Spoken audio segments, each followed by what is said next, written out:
जब लग गुरु मिले न साचा, तब लग गुरु करो 10 पांचा। क्या गुरु बदल सकते हैं? क्या गुरु बदलने से पाप लगता है?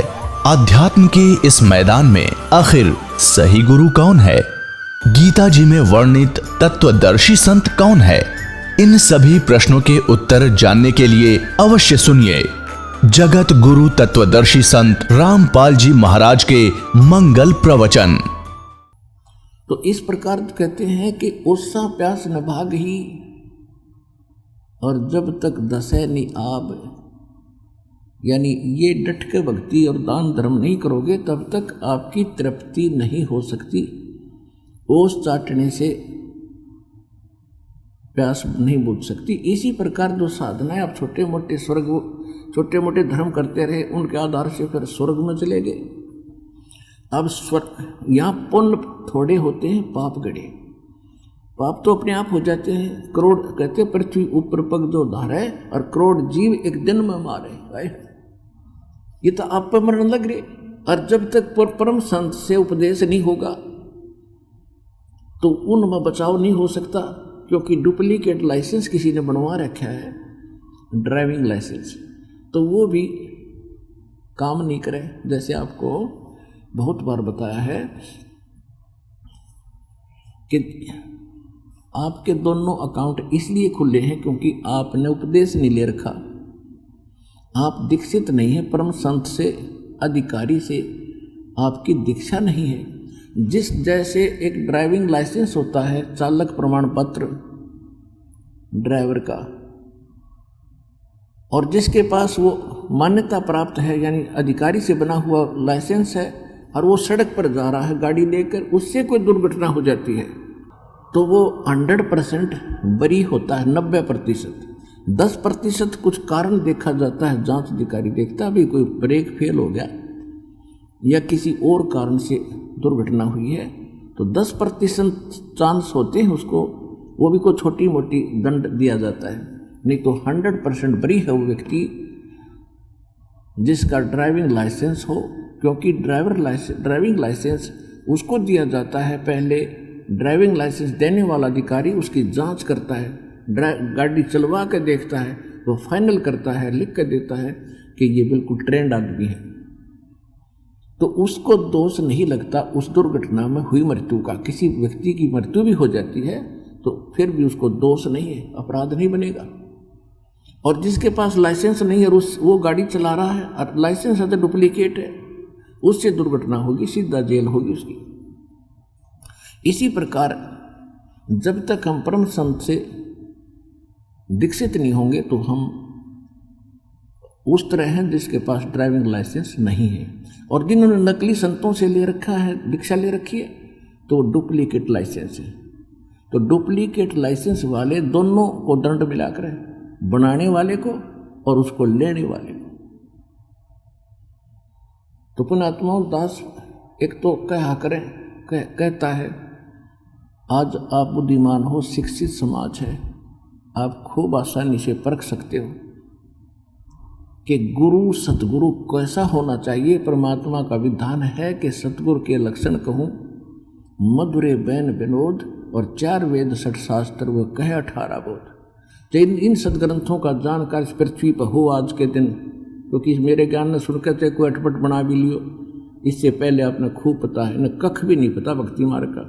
और आपके रूबरू सब संतों के इतिहास रख दिए, उनके जैसे मीडिया ने सहयोग दिया, उनके इंटरव्यू ले लिए, फिर उनकी बनाई बुक अनुभव की आपके सामने कर दी, और सदग्रंथों को से तोल कर माप कर दिखा दिया। कोई भी खरा नहीं उतरा, सारे duplicate.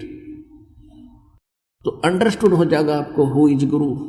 Rampal is Guru in this world.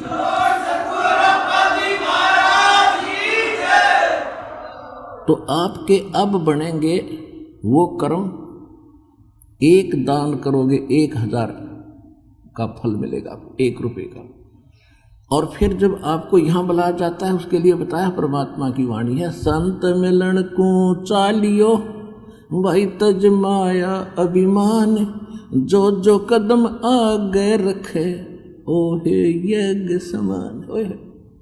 एक यज्ञ किया करते थे ये राजा लोग, उसमें 100 मन घी, देसी घी लगाया जाता था।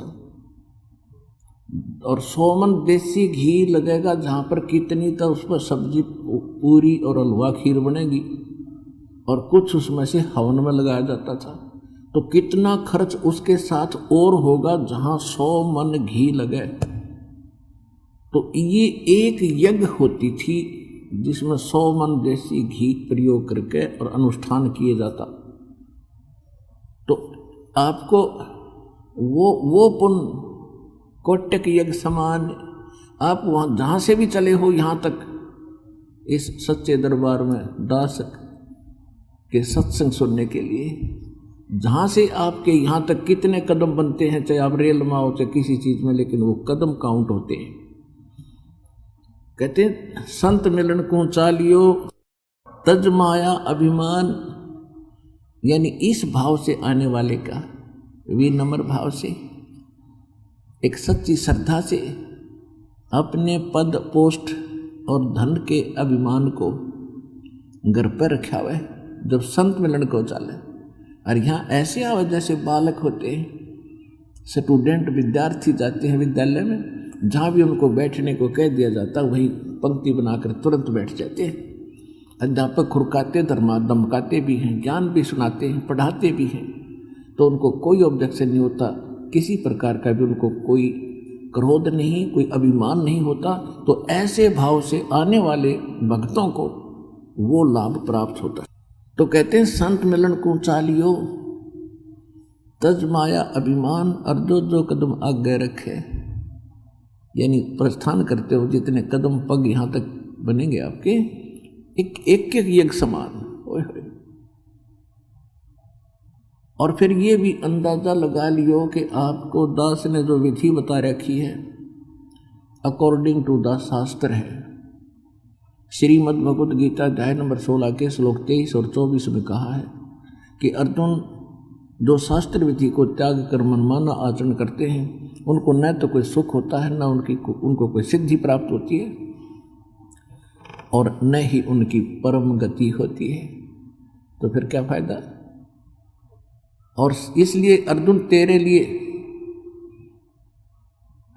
कर्तव्य और अकर्तव्य की व्यवस्था में, यानी कौन से धार्मिक कर्म करने चाहिए कौन से ना करने चाहिए, वो सदग्रंथ ही प्रमाण है। किसी के लोक वेद से अपना भक्ति मार्ग पर ना लगना। तो दास ने आपके समक्ष सभी पवित्र धर्मों के पवित्र सदग्रंथ रूबरू कर दिए कि हमारे सदग्रंथ क्या बताते हैं, और ये दास उनके अनुकूल साधना दे रहा है कब से, सन 1994 से।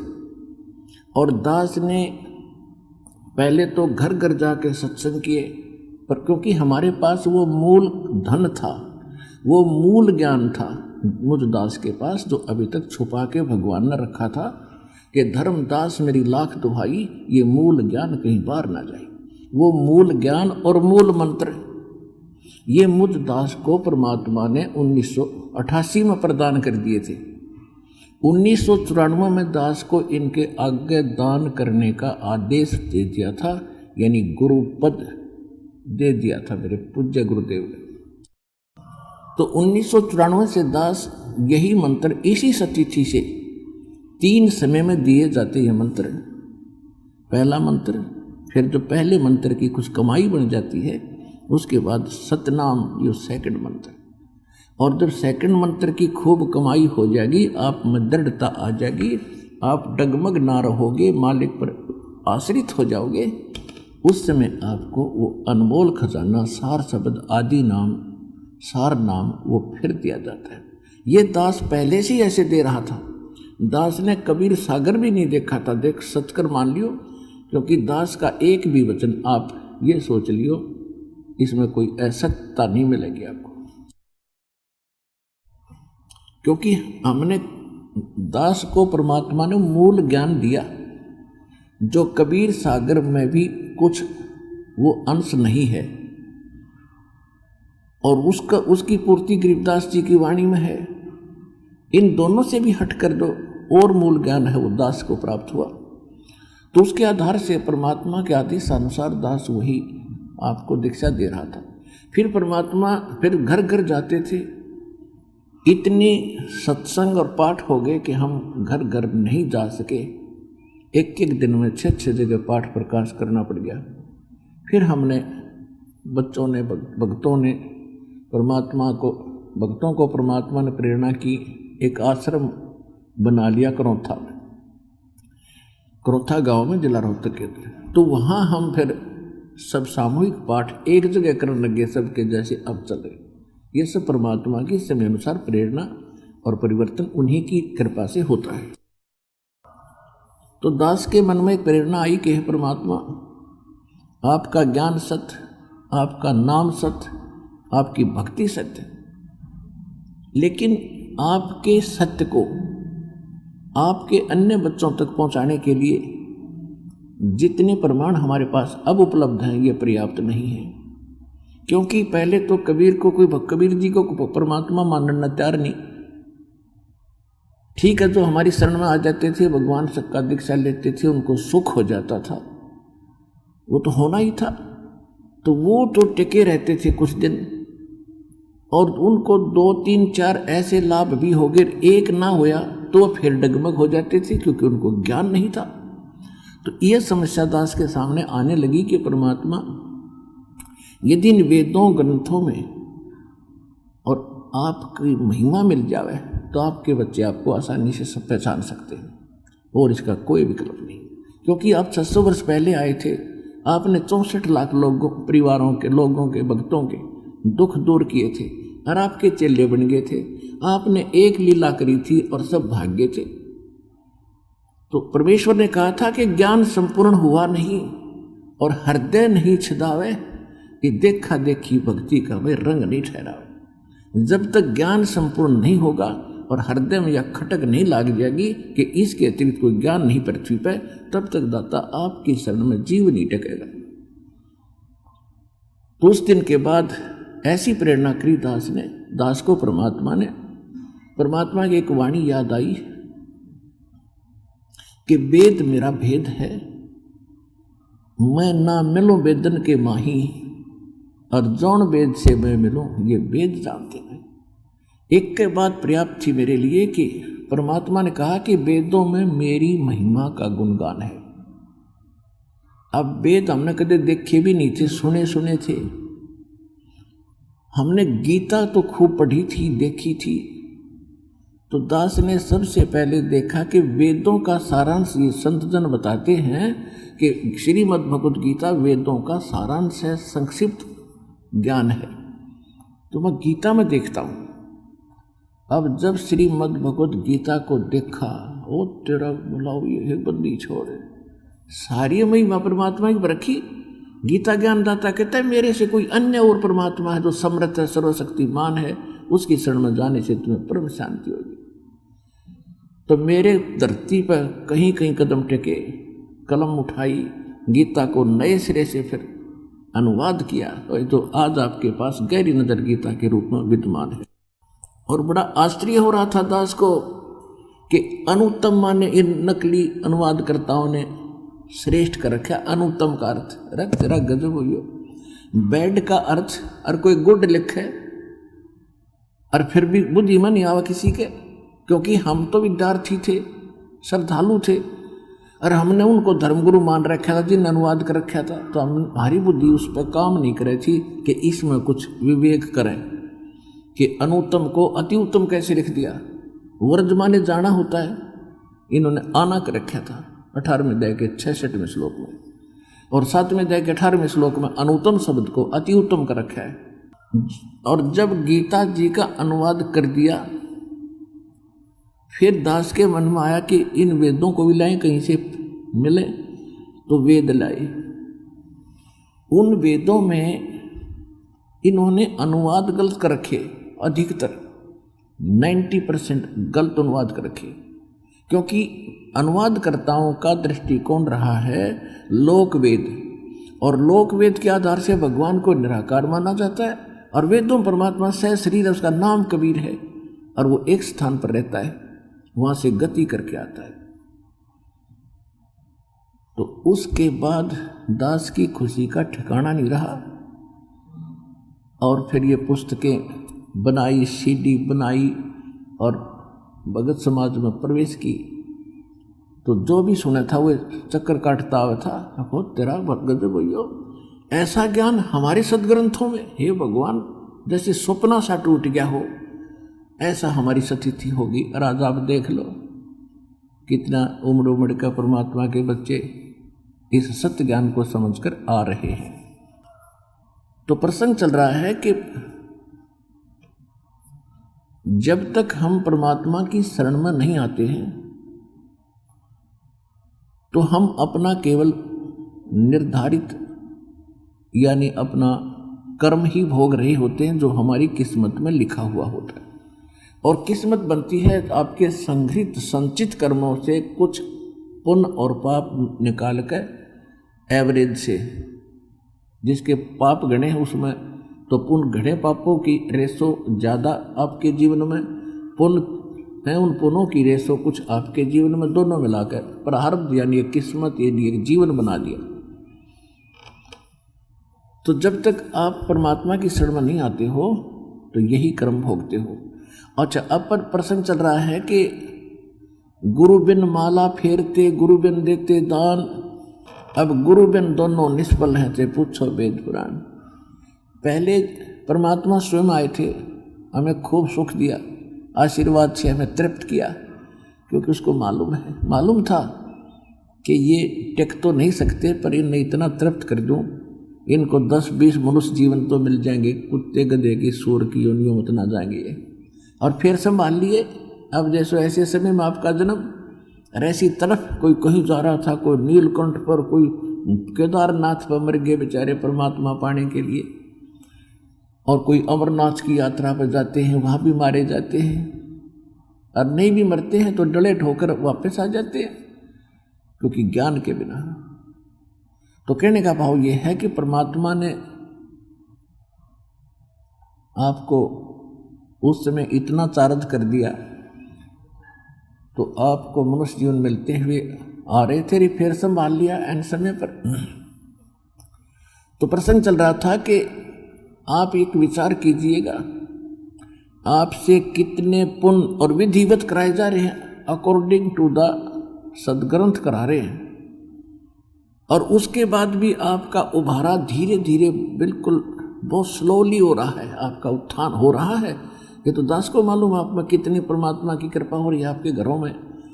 लेकिन आप कितने भूखे हैं, आत्मा कितनी प्यासी है, कितनी निर्धन होगी है भक्ति धन से, कि आप यहाँ आ रहे हो मरो मड़ के, और श्रद्धा के बिना तो यहाँ आया नहीं जाए इतनी दूर से, कोई 1000 किलोमीटर से, कोई 1500 किलोमीटर से, कोई 100 से, कोई 500 से। और क्योंकि एक तो ज्ञान ऐसा गजब का आत्मा ने अपने आप खींच लेता है, कोई विकल्प नहीं छोड़ता कि धरती पर कितो और भगवान है या कोई और ज्ञान है। तो एक तो यूँ कारण बन गया, आपको डगमगे हो ही नहीं सकते, और हम डगमग नहीं होंगे इस सुपथ पर चलते रहे तो अपने घर भी पहुंच जाएंगे। हमें भ्रमित करने वाले रास्ते में मिलते रहे, वो हमें डगमग कर देते, नहीं ऐसे नहीं इधर जाओ, वो उस दिशा को छुड़वा देते थे जो सही दिशा थी, और हम दूसरी दिशा पकड़ के यही धक्के खाते रहे। तो कहने का भाव ये है कि आपको यहाँ जब बुलाते हैं आपको कितना पुण्य मिला। यहाँ पर शास्त्र अनुसार साधना कराई जाती है, और जब तक हम इस परमात्मा कबीर जी की भक्ति नहीं करेंगे, साहिब की भक्ति नहीं करेंगे, तो कहीं हमारा ठोर ठिकाना नहीं। कैसे? जैसे आप पुण्यों के आधार से स्वर्ग गए और स्वर्ग के पुण्य आपके खत्म हुए तो वहाँ से धक्का दे दिया जाता, जैसे यहाँ मृत्यु होती है आपकी कोई नहीं पूछता कब मरोगे, आपका समय पूरा हुआ और तुरंत वहीं से ऑफ कर दी जाएगी बटन। जैसे ये मोबाइल वाले करते हैं, जिसने पैसे ना भर रखे, पैसे खत्म हो गए, वहीं से ऑफ कर देंगे, आपकी कोई ना पूछे, फिर वो खाली खोखा पड़ा रहेगा फिर मोबाइल। तो इसी प्रकार भगवान वहाँ से आपका रेंज चलती है, जब आपके वो समय समाप्त हो जाएगा, आपके पैसे खत्म हो जाएंगे, तो वहीं से ऑफ कर देंगे, फिर से मिट्टी न ठाएँ फिर यो कितना।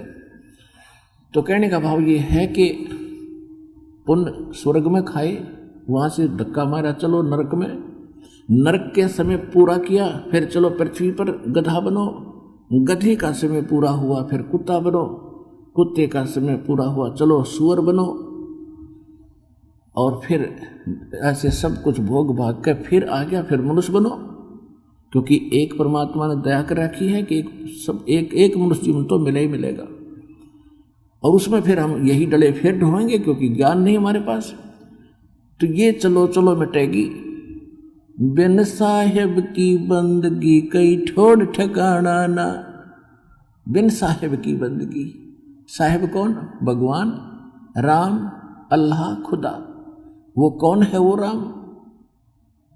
अनंत कोट ब्रह्मांड का एक रति नहीं भारे, सतगुरु पुरुष कबीर हैं ये कुल के सिरदनहार। हम सुल्तानी नानक तारे दादू को उपदेश दिया, जात जुलाहा भेद न पाया वो काशी मोहि कबीर हुआ। वो है वो परमात्मा, वो साहेब। गरीबदास जी उस साहेब की बंदगी के लिए प्रेरित कर रहे हैं। उस अकाल मूर्त शब्द स्वरूपी राम, उस कबीर भगवान की तरफ ये संकेत है कि बिन साहेब की बंदगी कहीं ठोर ठिकाना ना। अब प्रसंग आता है कि आप कितने भूखे और कितने निर्धन हो गए भक्ति धन के, और आपको अब गिलास के गिलास पिलाए जा रहे हैं इस भक्ति के, और फिर भी आप तृप्त नहीं हो पा रहे हो, क्योंकि आपको प्यास इतनी हो चुकी है। 600 वर्ष पहले वो 64 लाख भगत ही तृप्त हुए थे, बाकी अन्य जो हैं ये अपने पूर्व जन्म के संस्कारी हैं, और दुर्भाग्य उन पुरानियों का जो अन्य नकली संतों के पास आज भी फंसे बैठे। तो उनके अंदर से वो पहले वो निकल कर आएंगे जो 64 लाख परमात्मा के 600 वर्ष पहले शेष हुए थे। उसके बाद फिर अन्य भक्तों पर फिर कलम चढ़ाई जाएगी, कलम, क्योंकि वो तो काल के खेमे में है। फिर नए सिरे तक कलम लाई जाएगी और उनका भी उद्धार होगा। जय यहाँ बरवाला आश्रम आकर दीक्षा ले लेंगे, वो भी पार होंगे। अब जैसे आपसे यहाँ पर आपसे कितनी अच्छी साधनाएं और भक्ति कराई जाती है। आपको प्रथम मंत्र दिया जाता है, और प्रथम मंत्र प्राप्त करके भी यदि किसी की मृत्यु हो जाती है, उसको तुरंत ही मनुष्य जीवन मिलेगा, चाहे उसने एक मंत्र का जाप किया हो, चाहे दास उपदेश देता है और केवल उसमें बोला हो साथ साथ, और तो भी मृत्यु हो जाए। वैसे तो होएगी नहीं। बाकी मैं एक आपको ये बताना चाहता हूँ कि ऐसा भी यदि हो जाता है किसी के साथ, तो समझ लो वो जुड़ गया भगवान से, उसके अंदर भक्ति बीज उग गया, वो बू गया, और वो फिर चलेगा तो अगला जन्म तुरंत मनुष्य का मिल जाएगा। 10 महीने में फिर आ लेगा सुथरा कमीज पहन कर, बढ़िया चोला पहन कर, लड़का या लड़की, स्त्री या पुरुष। तो इसलिए जो भक्त यहाँ आ रहे हैं, चाहे वो दुख उनके यहाँ आने का कारण भले ही कोई कष्ट, कोई कष्ट है, संकट है, या कोई अन्य कारण है, कोई रोग है, तो उनके लिए वो रोग वरदान सिद्ध होगा। अब आम समाज को वो ज्ञान तो है ही नहीं जो भक्ति वाला है, क्योंकि हमारे पास तो PhD हो चुकी है हमारी तो। और दास जो विधान बताता है वो परमात्मा का है, परमात्मा ने बताया है, इसमें अंतर नहीं होगा। ये अलग बात है कि आपका कद समझ में आवेगी जो ये दास बता रहा है सही है, क्योंकि जो शेष हो जाते हैं वो शेष बच्चे होते हैं वचन के, जिसको नाद के शेष यानी बच्चे, पुत्र पुत्री, जो भी इस दास से उपदेश ले चुका है। तो जिन्होंने इस दास से दीक्षा ले ली वो इस दास के वचन के पुत्र पुत्री होगी। और उनकी आयु कैसी है? तो अब यहाँ पर कोई तो 10 वर्ष से दीक्षा लिए हुए है, कोई 15 वर्ष से, कोई 20 वर्ष से, क्योंकि सन 1994 से दास ये दीक्षा देने लगा था, जिसको लगभग 19 वर्ष हो चुके हैं, 20 मार्च शुरू हो गया। जो पुराने भक्त हैं, जो यानी 20 वर्ष के, 18 के, 15 के, 10 वर्ष से दीक्षित हैं, तो वो तो फाइनल हो चुके हैं। वो तो दास जो बोलता है सारी सत्य है, वो सारा सत्य स्वीकार करते हैं। उनको तो नो डाउट रहा, खत्म होगी उनकी शंकाएं। अब रही बात के कोई 2 वर्ष से दीक्षित है, कोई 4 वर्ष से, कोई 6 महीने से, कोई महीने 20 दिन का, किसी ने आज ही जन्म लिया है। यानी जिस दिन आपको ये सत्य मंत्र मिलते हैं, पूरे गुरु से दीक्षा मिलती है, उस दिन आपके ये मानव जीवन का जन्म माना जाता है। तो उस आधार से कोई 10 वर्ष का है, कोई 20 वर्ष का है, कोई 6 महीने का है, कोई 2 साल वर्ष का बच्चा है।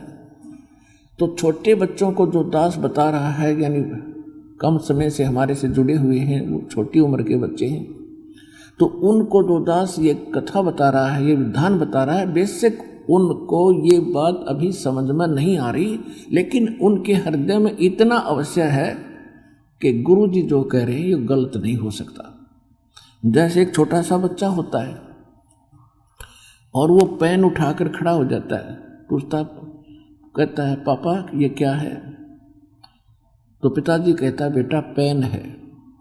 वो फिर पूछता है ये क्या है? कि पेन है। फिर वो क्या करने लग जाता है, पेन है, पेन है। फिर कहेगा अक पेन है बेटा। तो वो करता करता उसने धर के रख के और काम लग जाएगा खेलने। वो ना तो ये कहता है कि वो ये भी नहीं मानता कि पिताजी जो कह रहे हैं गलत हो सकता है, लेकिन उसकी बुद्धि भी स्वीकार नहीं कर दी कि यू के चीज है पिताजी जो बता रहे हैं। तो आज कुछ भगत ऐसे स्थिति में हैं, आपकी अभी ना मिट्टी है, और जब यह मिट जाएगी ना, फिर उस बच्चे ने कहेंगे रे पेन लाइए उठा के, भाग्य जागा और पेन उठा के ले पिताजी। तो अभी आपकी ना मिट्टी है, लेकिन इसमें मिटावांगे खूब।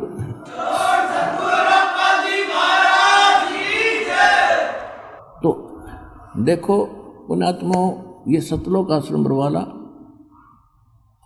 हमारा मूल काम है आपको मोक्ष दिलाना, गारंटीड मोक्ष, मुक्ति। और वो स्थान जो गीता ज्ञानदाता भी कहता है कि मैं नहीं जानता उस भक्ति विधि को, किसी तत्वदर्शी संत से पूछो। वो तत्वदर्शी संत परमात्मा का दास ही बैठा है।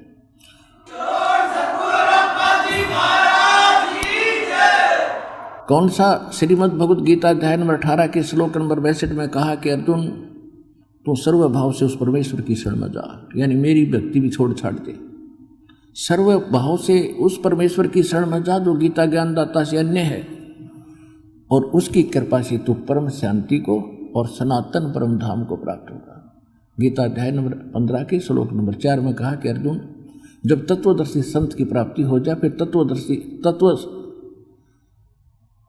उस तत्व ज्ञान रूपी शस्त्र के द्वारा सज्ञान न काट के उसके पश्चात परमेश्वर के उस परम पद की खोज करनी चाहिए, जहां जाने के बाद साधक फिर लौटकर कभी संसार में नहीं आते।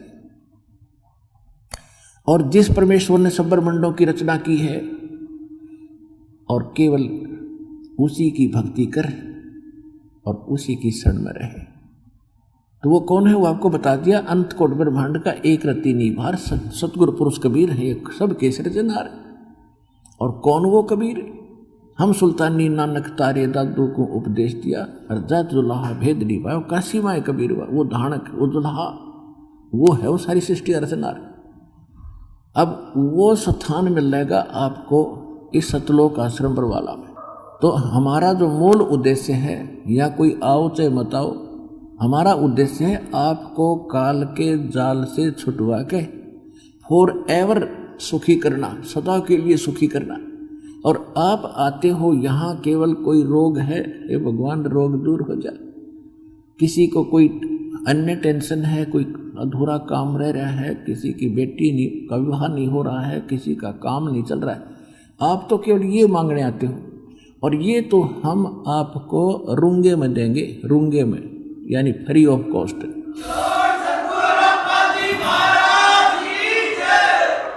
रूंगा क्या होता है? रूंगा, अब नए बच्चों को तो पता नहीं, हम बूढ़ों को खूब ज्ञान है। जब हम छोटे छोटे होते थे तो पहले पैसा नहीं होता था गांव में, सभी कार्य जो भी कोई वस्तु लेनी होती थी दुकान पर जाते थे, या दुकानदार वहाँ आते थे, फेरी लगाने वाले, कोई सब्जी बेचने या कोई कुछ बेर बेचने वाला, कोई फल लाता था। तो हमारी दादी जी क्या करती थी, एक बेला भर के गेहूं का, और सामने आकर बैठ जाता था वो कोई सामान बेचने, या जैसे कोई फल ले रहा है या कोई सब्जी ले रहा है, आलू या टिंडे, तो वो पूछा करती, भाई कैसे देगा टिंडे? तो क्या करता था, गेहूं के 2 बार, यानी गेहूं आपके एक बेला गेहूं है, तो तराजू में डाल दिया, और दूसरे पलड़े में टिंडे भर दिए, बराबर के तोल के टिंडे डाल दिए 2 बार। फिर मेरी दादी जी क्या करती, भाई रूंगा और दे, रूंगा यानी सौदा तो लिया जो होना था, रूंगा वो 2 टिंडे ठाकर और दे देता, लेता ही ना, भाई एक और दे दे, ले एक और ले ले। तो वो रूंगा कहा करते थे, यानी फ्री ऑफ कॉस्ट, सौदे तिनारा। तो जो आपको ये कष्ट है, चाहे कैंसर का पाप हो, जब सच्ची नीति लागोगे ये दुख दूर होंगे।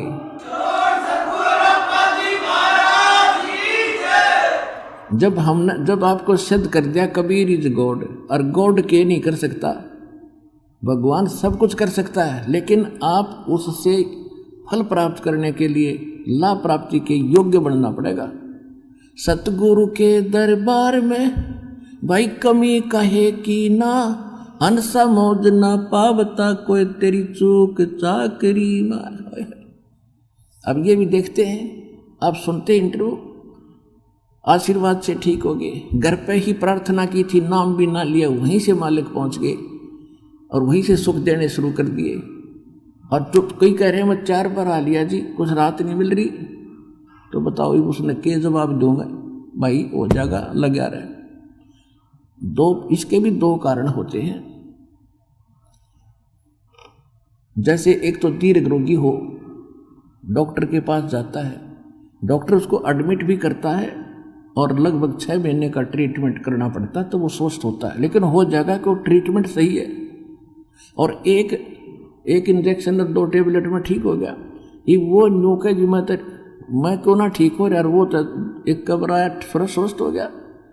तो ऐसे आपकी किस्मत के अंदर जो घने भयंकर पाप हैं, पहले परमात्मा उनने काटेगा जो आपके जीवन नाशक होंगे, और फिर धीरे धीरे आपने ट्रीटमेंट लगे रहो। ट्रीटमेंट सही है तो किसी को 2 महीने पीछे हो जाएगा, किसी को 6 महीने के बाद होगा गारंटीड, जब विश्वास से लगे रहे।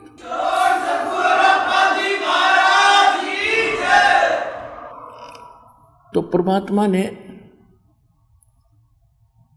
ये इसलिए किया है कि हमारा जो मूल उद्देश्य है आपकी मुक्ति कराना। और जैसे आप जिस परिवार में जन्मे हो, उनका उद्देश्य है जब तक आप कुछ लाभ देने योग्य हैं और आपकी मृत्यु हो जाती है, सारा परिवार होता है। और जिस समय आप हो जाते हो भयंकर रोगी और उठा कर भी घरवालन बैठाने पड़ते हो, नहाने धोने भी पड़ते हो, तो वो स्वयं प्रार्थना करने लग जाते हैं, भाई परमात्मा इसकी माटी संगवा ले, ये परमात्मा बेशक ठा ले, क्यों काम का ना रहा वो। तो कहने का भाव ये है कि इसको भी मद्देनजर रखना इस मार्ग पर चलने के लिए। आज जितना भी कोई रोगी है या किसी प्रकार का कोई कष्ट है, भगवान के दरबार में कोई कमी नहीं, आपने सारे सुख देगा।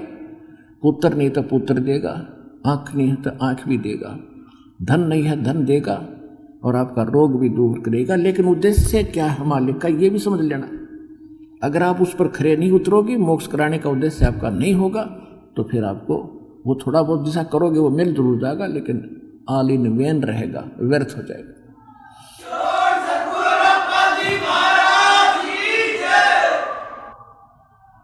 अपनात्माओं, दास तो उस परमात्मा का एक कुत्ता है और आपके लिए भौंक रहा है।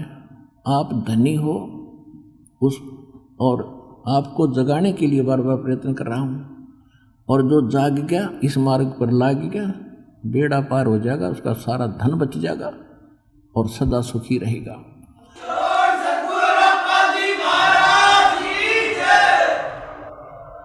अब जो प्रसंग चल रहा है कि जैसे यहाँ दुखी आते हैं, बिल्कुल दुखी आते हैं, उनको देखा भी नहीं जाता, इतना कैर टूट रहा है। वो क्यों टूट गया?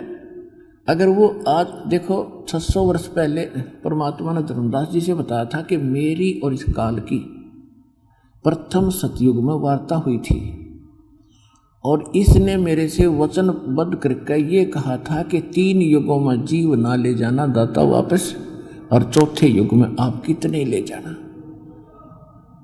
और इसने ये भी कहा था कि जो मेरा ज्ञान माने मेरा हो, आप क्या ज्ञान आधार से ले जाना, बाई फोर्स ना ले जाना, बलपूर्वक ना ले जाना। तो परमात्मा को पता था बलपूर्वक ले जाने का फायदा क्या, ये पहले वही ना गड्ढा करते, रह गया उल्टे धक्के आ मेरे यहाँ पर। तो ज्ञान से अपना बनाना, परमात्मा बोले तो ठीक से भाई। तो अब क्या है, अब ये इतना गजब का ज्ञान भगवान ने दे दिया। अब जो भी इस पुस्तक को पढ़ता है या टीवी देखता है वो हक्का बक्का रह जाता, ठग्या सा, कि हे भगवान यू ज्ञान है। और प्रमाणित सामने एक तो दंत कथा सुनावे, किसी के नहीं समझ में आवे। और दास तो एक शब्द कहता है, 4 प्रमाण सामने धर देता है, ठाक है, ले भाई गाटर से टेक दे है प्रमाण की, हल्लन न जगह नहीं किता है।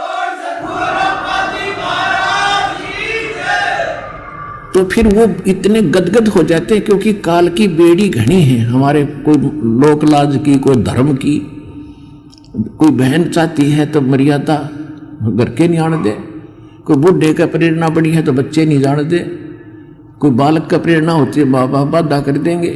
तो वो मन में भी वहाँ मालिक को स्वीकार कर लेता है कि हे परमात्मा ये तो क्लियर हो गया, आपके अतिरिक्त कोई परमात्मा नहीं धरती पे। और उसी दिन से इतना भी मान लेता है ना, उसी दिन मालिक पहुंच जाता है, उसका रुखाड़ा बन जाता है खड़ा होकर, और उसके रास्ते खोलने शुरू कर देता है।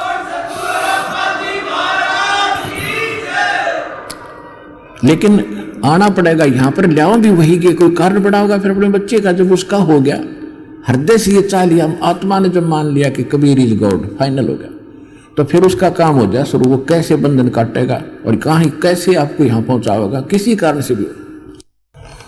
तो इसलिए परमात्मा ने उसकी यश कर दी थी कि मेरा ज्ञान न माने तो मेरा, और तेरे ज्ञान न मानो तेरा।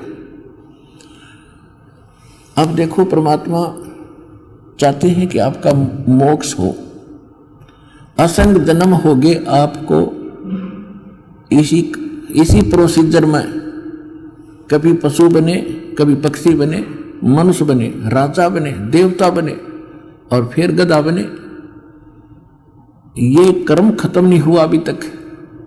कोटि जन्म तन भरमत होगे, कुछ ना हाथ लगा रे, कुकर सुकर खरबया बोरे, कौआ हंस बगारे। कोटि जन्म तू राजा की ना मिटी न मन की आशा, और भिक्षुक होकर दर दर घूमया, ये मिला ना निर्गुण रासा।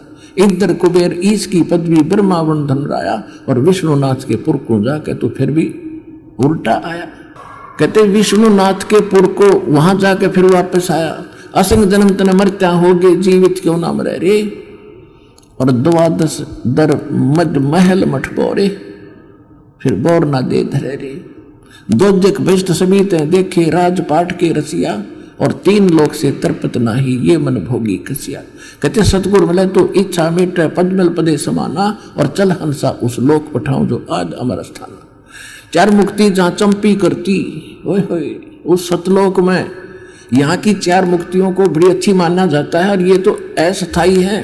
चाहे ब्रह्मलोक में चले गए वहाँ भी ये 4थी मुक्ति, सारी मुक्तियाँ समाप्त होकर फिर नरक में जाते हो आप। कहते वहाँ 4 मुक्ति जहाँ चंपी करती, यानी तेरे चरणों में पड़ी रहेगी। और माया होरी दासी, ओए होए दास गरीब अबे पद पर से वो मिले राम अविनाशी।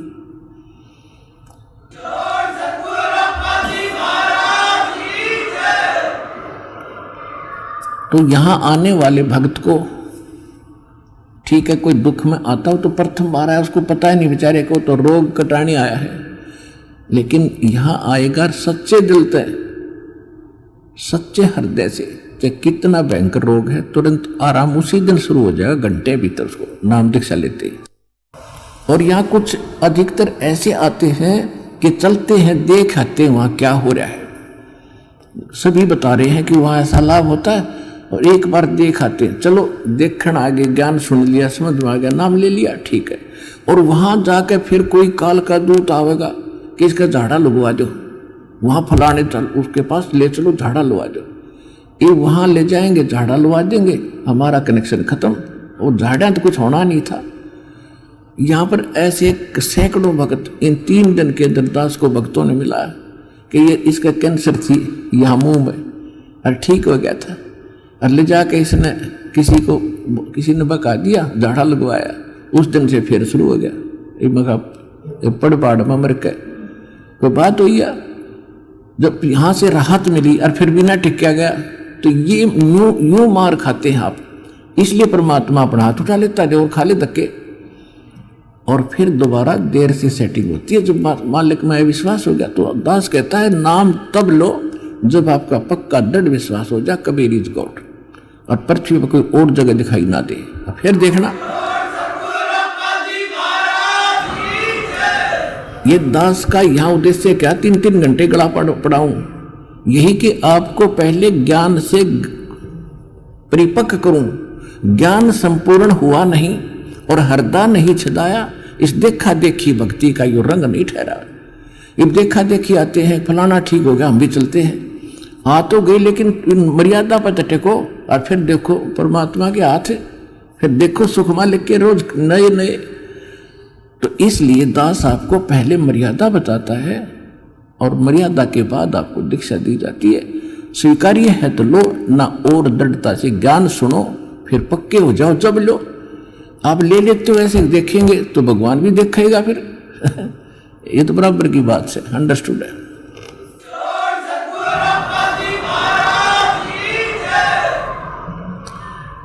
अब जैसे आपसे दास अर्ज कर रहा है कि जिन्होंने आकर नाम ले लिया, यदि पक्के होकर लग गए, चाहे कोई 1000 नो कह दे चलो वहां मत्था टेक ले, बस छोड़ दे, तो बोलना मत, मैं मरूं चाहे जीऊं, अब मालिक के शरण मरूंगा, तो यहां तक मरण में भी लाभ होगा, वहां मरण में भी लाभ कोई नहीं।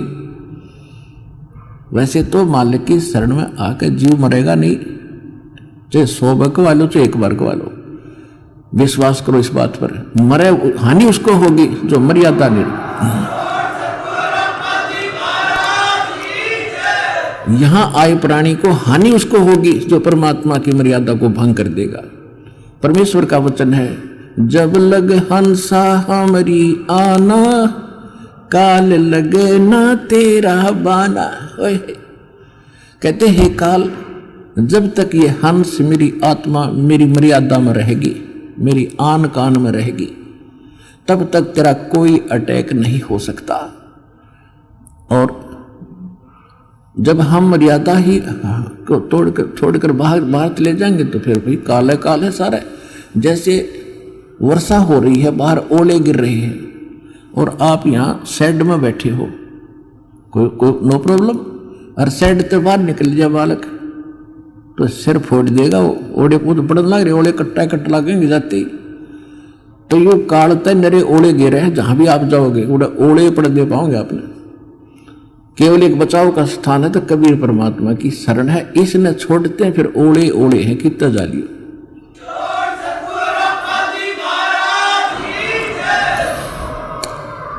तो दास आज आपको जो अधिकतर रोगी आते हैं, आत्मा दास की रोती है,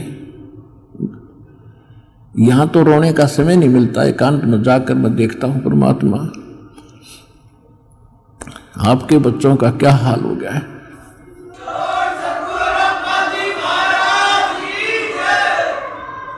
एक एक टूक को तरस रहे हैं, एक एक रोटी के लिए सारा दिन भटकते फिरते, और ऊपर से एक कहर अलग से टूटे हैं इनके ऊपर। किसी को संतान नहीं, वो उसी दुख में सड़ रहा है, जल रहा है, किसी का कैंसर है, किसी को और दोष है, और एक पल का इनको पता नहीं कब क्या हो जाएगा।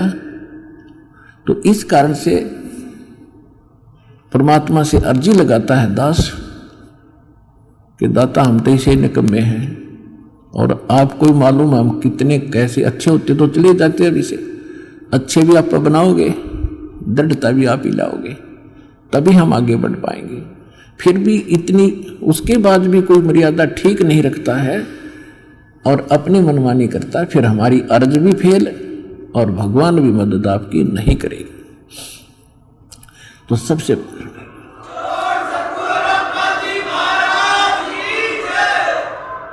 तो कहने का भाव ये है कि जैसे एक भक्त के मतलब अच्छी कितनी इस ज्ञान से कितना फर्क पड़ा। एक भक्त का लड़का कति अपाहिज था और परमात्मा का नाम लिया उसने, वो आता रहा, कुछ राहत मिली उसको, राहत मिली तो वो तब तक 1 2 4 10 12 साल भर वो आया, उसको ज्ञान समझ में आ गया और उस बच्चे को सतनाम तक प्राप्त हो गया और फिर उसकी मृत्यु होगी। अब उस पिता को कति दुख नहीं था, उसने ये शब्द कहा कि जी आपका बच्चा शरीर छोड़ गया, सतलोक चला गया, वहां भी कोई बात ना, यह तो आत्मा परमात्मा की है और उसने देखना है कि उस अपनी आत्मा को वो कैसे छुड़वाओगा परमात्मा इस काल के जाल से। तो उन्हें बोला जी कति दुख नहीं बने, घनी खुशी हुई एक मेरा बेटा सतनाम लेकर मर गया। और आप तो कहते हो कि प्रथम नाम से मनुष्य जीवन मिलेगा और उसके तब भक्ति का बीज दृढ़ हो गया। तो देखो कितना हल्का हो गया, पहले वो कहर हो रहा था वो बच्चा, उसके लिए एक ज्ञान से हल्कापन और फिर समाधान हो गया। और वो ये गारंटीड बात है, 10 महीने में यही सतलोक आश्रम में दिखा दूंगा उस बालक को, दूर नहीं जाएगा। तो हमारा यहाँ जो मूल सौदा है, जो मूल हम सौदा करते हैं, वो तो इस आत्मा का कल्याण का है और बाकी जो आपको सुख देंगे हम यहाँ परमात्मा देगा। दास तो देखो परमात्मा ने हमारे इस दास को खूब सतर्क कर रखा है कि अपने ऊपर कभी ना लेना, खुद भगवान ने नहीं ली। परमात्मा की एक वाणी है, सुख देता है दिए जात है, ये दाता दिन रैन और लोग भरम मोह पे करें ताते नीचे नैन। देने वाला परमात्मा कबीर जी है और दास को केवल एक बीच में आपका मीडिया बनाए बैठा है। और आपको आप कहते हैं गुरु रामपाल ने ये सुख कर दिया, तो उसमें दास के नैन नीचे हो जाते हैं। परमात्मा कहते हैं कि देने वाला दे रहा है और लोग भ्रम मुझ पे कर रहे हैं ताते नीचे नैन। कहने का भाव ये है, देखो करेगा तो इस दास के माध्यम से। इस दास को ये समझ लो एक सिरिंज है इंजेक्शन लाने वाली, और या ओके सिरिंजर बढ़िया नीडल है, इसमें दवाई है भगवान और लगेगी रामपाल के आशीर्वाद के माध्यम से। यह दवाई भगवान वाली जाएगी ऐसे।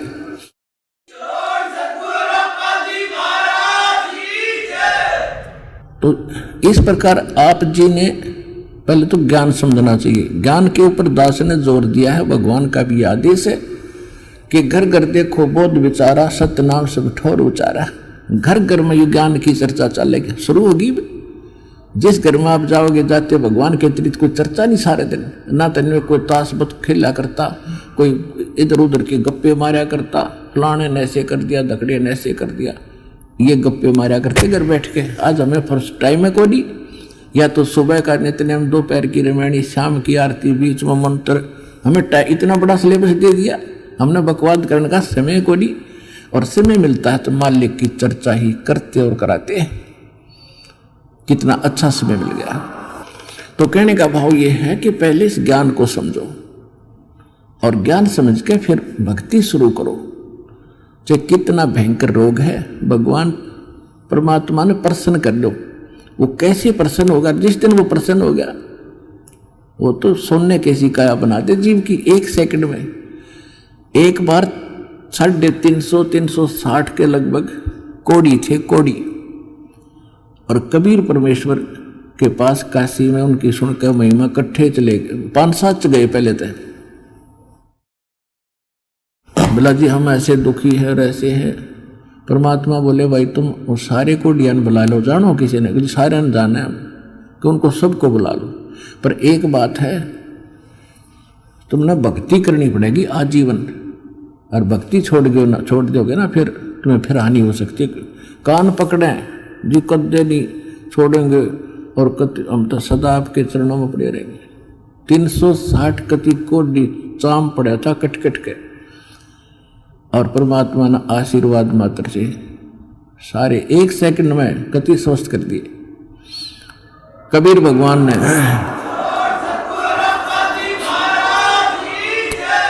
अब वो हो गए स्वस्थ कति। अब जाते उन्हें तक 10-5 दिन तो महीने 2 महीने तो ठीक सी भक्ति करी, फिर वो बकवाद भागी। कोई कितना किसी कपड़े पहरे अंडर, कोई ब्याह करवा लिया, और तो कोई फंड कर रहा है, वो भक्ति छोड़ गई। अब परमात्मा ने दास को एक इंस्ट्रक्शन दे रखी है कि कर, परमात्मा करता ऐसे भी सकता है, लेकिन वो करके देख लिया ये बकवादी को ना कब आते। अब उनको सुख भी दे दिया, फिर काल के पाले में जा खड़े हुए, क्या फायदा हुआ, वेस्ट मालिक की शक्ति खराब गई। लेकिन परमात्मा ने अपनी, वैसे मालिक की पावर तो एंड होता ही नहीं, लेकिन उस समय मालिक ने यह दिखाना था कि भगवान जो काम करा करा वो कबीर जी कर रहे थे, और इससे सिद्ध है कि कबीर इज गॉड। उस प्रमाण के लिए ये भी हमारे लिए सिद्ध होता है कि परमात्मा कबीर जी है। एक बार दास एक गांव में एक भगत के सत्संग करण पाठ करा कर घर घर में जाकर, उनके पड़ोस में एक लड़की के, जवान लड़की, ब्याह रखी हुआ और शादी हुई थी। दोनों गुर्दे फेल हो गए और उनने छोड़ दी। सारे चेक करा ली, कोई राप नहीं, और खाट में पड़ी सोई आ रही, मुंह पर हाथों पर। हमारे उस भगत ने उनसे कहा कि आप दीक्षा ले लो, अरे यह लड़की, इनके आशीर्वाद नाम लेने से राहत मिलेगी तुमने। तो लड़की ने और उसकी माँ ने नाम ले लिया। फिर उनको उस भगत ने सलाह दी कि तुम एक पाठ करा लो घर पे, गुरुजी आते हैं पाठ करते हैं। हम उनके घर पाठ करने गए तो वह लड़की एक चारपाई पर पड़ी और उठन की हिम्मत नहीं, उन्होंने कहती उठती है नहीं। 6 महीने से खाट पकड़ रखी है। उसको उठा के भगत और परिवार वाले वहाँ जहाँ दास बैठा था वहाँ ले प्रणाम कराया। मैंने उनसे कहा कि इसको सेवा करवाओ, बर्तन साफ कराओ। भगत गए हुए थे 20-30 जैसे सत्संग जाते थे हम पाठ कराने, तो खाना खुना बनाते थे वहाँ, इनका बर्तन साफ कराओ। उनके घर वाले सोचने लगे भाई कैसे बर्तन साफ करेगी। भगत बोले जो कहा है तुम ऐसे करो, इसको बैठाओ पिड्डे पे। वो बैठा दी, 2 घंटे बर्तन साफ करे और अपने आप उठ के चल पड़ी। अब वो कति स्वस्थ होगी, पूरे परिवार ने नाम ले लिया और 1 साल के बाद सब छोड़ गए और वो अपने ससुराल चली गई। आज तक जात नहीं बुझी रामपाल की। ऐसे कृत गनी भी हम। तो अब परमात्मा ने हमें भी दिखाया है कि इतना जल्दी ना करें, करना तो है लेकिन ये टिक जाएंगे जब सारा ठीक कर देंगे। तो इसलिए परमात्मा ने उनको आशीर्वाद से कोड भी ठीक कर दिया, फिर काल की बकवादों में। तो इसे हम पसंद नहीं करते। हम चाहते हैं कि आपके अंदर भक्ति बनी रहे और धीरे धीरे आपका यो रोग ठीक हो, तब तक आप ज्ञान समझ जाओ। और जिसके मन में दोष है वो चला जाएगा, फिर कितने पृथ्वी ठिकाना नहीं, वापस में फिर भटक कर फिर आखिर में यही आना पड़ेगा। एक अभी कल ही मिल रहा था, एक बहन आ रही थी, उसको और उसका पति भी मिला। भक्तों ने बताया कि ऐसे ऐसे ये बहन आई थी 3 महीने पहले और इसको बहुत समझाया नाम ले ले, इसका पति ने नाम ले लिया, इसने ना लिया। और ये भी आप विचार कर लेना, जो यहाँ आकर दीक्षा नहीं लेकर वापस जाता है तो उसकी कोई करड़ाई है, कोई भयंकर कर्म उसको दुख देने वाला है, जिस कारण से काल उसने परमात्मा की ओट में आन नहीं दे रहा। तो 3 महीने पहले वो आई थी बेटी, नाम ना लेके गई, फिर छत पड़ गई उसके ऊपर और रीढ़ की हड्डी टूट गई। अब सीधी पड़ी है कति हलन की न टहलन की। अब परसों लेकर आ रहे थे, जब बताई माँ बेटी उस समय क्यों ना लिया, तो नहीं वो नाम या बला टल जाती तेरी ने। बोले जी गलती बन गई, बता ये अब कैसे आ गई तू। अब सब अब रामपाल सही हो गया और कबीर भी भगवान हो गया, जब दे ही टूट गई है। कल के चोर बता क्या कर लेन का।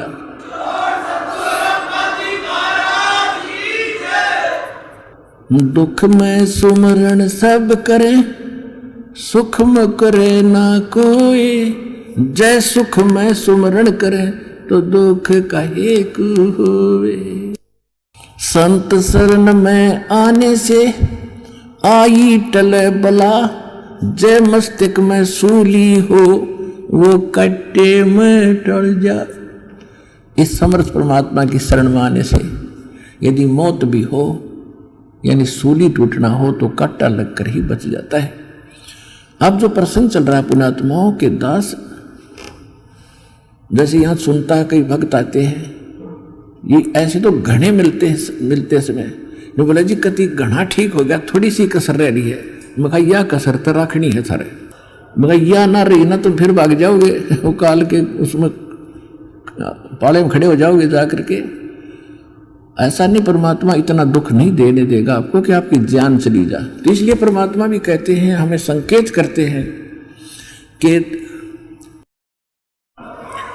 सुख के माथे सिला पड़ो, जो नाम हृदय से जावे, और बलिहारी उस दुख के, जो पल पल नाम रटावे। परमात्मा हमें संकेत करते हैं कि हे भगवान, ऐसा सुख ना देना जिससे आपकी भूल पड़ जावे, और इतना दुख दिए रखना दाता तेरी याद बनी रहे। तो पुण्यात्माओं, हम सुखी होते ही भगवान बोलते हैं, और दुख जब हमारे ऊपर आते तो कर्मों के हैं, और फिर हमें भगवान याद आता है। तो हमारे, अब देखो आपके पापों में आग लगा रखी, भगवान ने आग लगा रखी, जो संचित कर्म है उनके भी, और जो प्रारब्ध वाले इनमें भी। जब कर्म जले हैं, जब भी घास जलता है तब भी धुआं धावा आग उग थोड़ी बहुत दिखे, जानो दुख दे रही है, लेकिन कति रोग कटन लाग रहा है आपका, तो थोड़ा बहुत कष्ट भी हो उसने सहन कर लेना। अब जैसे तो आपको जो भयंकर रोग थे, जो भयंकर दुखदायी कर्म है, पहले आपके उन पर कुवाड़िया चल रहा है परमात्मा का, और छोटे मोटे तो धीरे धीरे हो जाएंगे, सारे ठीक हो जाएंगे। जैसे डॉक्टर के पास कोई भयंकर मरीज जाता है, वो सबसे पहले डॉक्टर उस स्थान का इलाज करेगा जहां से रक्त निकल रहा है, यानी जिससे उसकी जान जानी हो। एक्सीडेंट हो गया, हड्डी टूट गई और कहीं रक्त सर्वा हो रहा है, तो सबसे पहले डॉक्टर ये देखेगा कि इसका इस स्थान पर ऑपरेशन करें जिससे इसका खून रक्त बंद हो।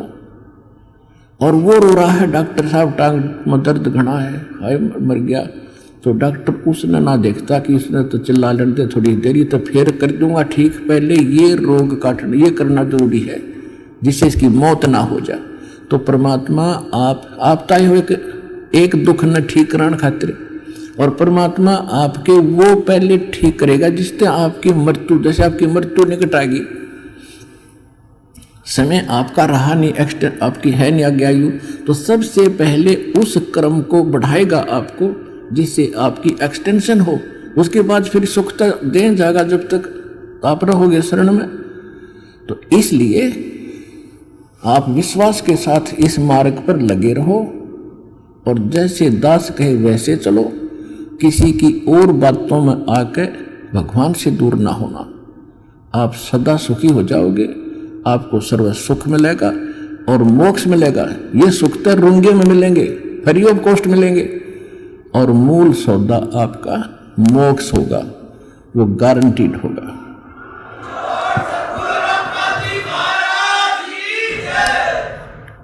तो आज का सत्संग इतना ही। सत साई।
सुन रहे थे जगत गुरु तत्वदर्शी संत रामपाल जी महाराज जी के मंगल प्रवचन। अधिक जानकारी के लिए विजिट कीजिए हमारी वेबसाइट www.jagatgururampalji.org। संत रामपाल जी महाराज जी के शुभ आशीर्वाद से पूरे विश्व भर में 500 से भी ज्यादा नाम दीक्षा केंद्र हैं, जिन पर संत रामपाल जी महाराज जी द्वारा ऑनलाइन निशुल्क नाम दीक्षा दी जा रही है। अपने नजदीकी नाम दीक्षा केंद्र का पता करने के लिए संपर्क करें 8222880541।